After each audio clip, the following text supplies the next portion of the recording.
Peace. This is a Meat and Potatoes Sorcery production starring myself, The Water Alchemist, and today's topic for the occult family is propaganda of the insane. One of the weapons that the so-called owners have is propaganda, and it's readily at their disposal. And although people attributed Joseph Goebbels, who was the minister of propaganda during Nazi Germany, for taking it to another level, one person has really kind of been either ignored or really went through the cracks, and that is Edward Louis Bernays, who was the nephew of Sigmund Freud. Now, why this man is very dangerous, and he made his transition in 1995, is that he laid down a great blueprint of how you can influence people. Is all propaganda bad? There's no. To the contrary, there's good propaganda, but good propaganda is ignored because it comes from a source that people are not comfortable with. With Edward Louis Bernays, who was the nephew of Sigmund Freud, he came out in 1929 with smoking cigarettes and giving the big ups and attributing it to feminism. If a woman smokes cigarettes, she's independent, she's taking charge. This was in 1929.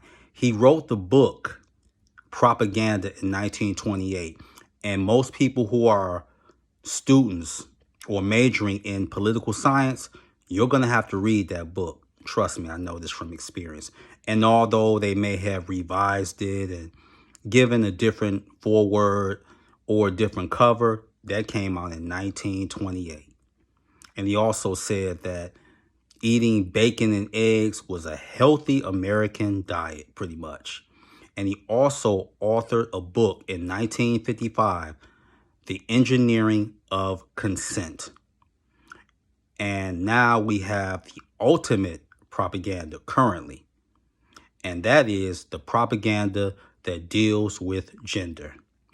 Now, in 2018, there were reputedly 72 different genders. Now, in 2022, there are 112 different genders, which is incorrect. There are only two genders, male and female.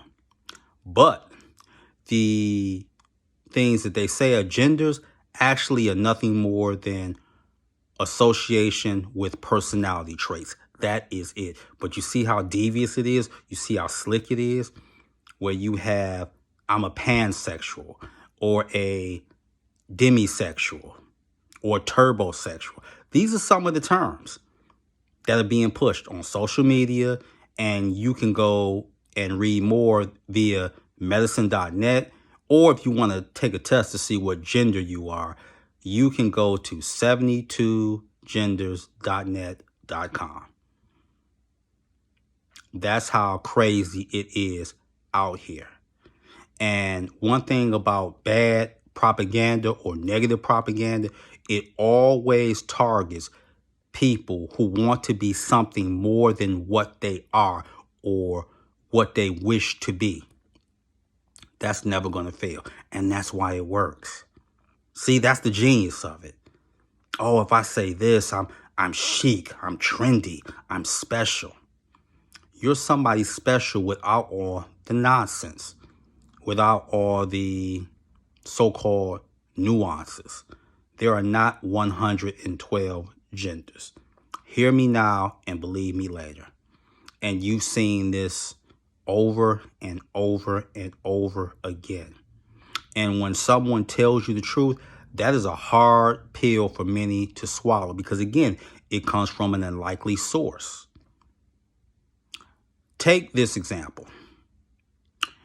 There was the Star Wars animated series where Anakin Skywalker's apprentice, Ahsoka, confronted Darth Maul. And Darth Maul was talking about how we were all pawns in the game.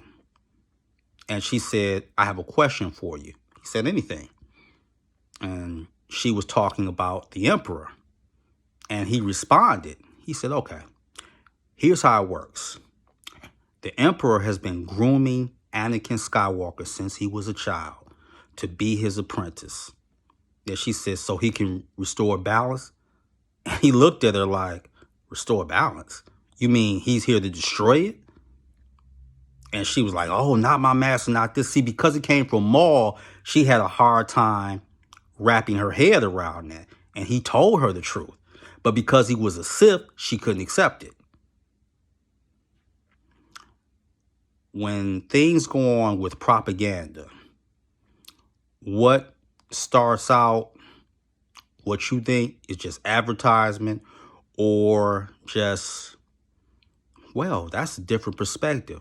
And then it becomes pervasive. And then it becomes chic and trendy. And then after that, it becomes normal. That's how it works. And you've seen this even in the so-called evolved community, where people say, well, in the so-called African-centered community, well, black is status.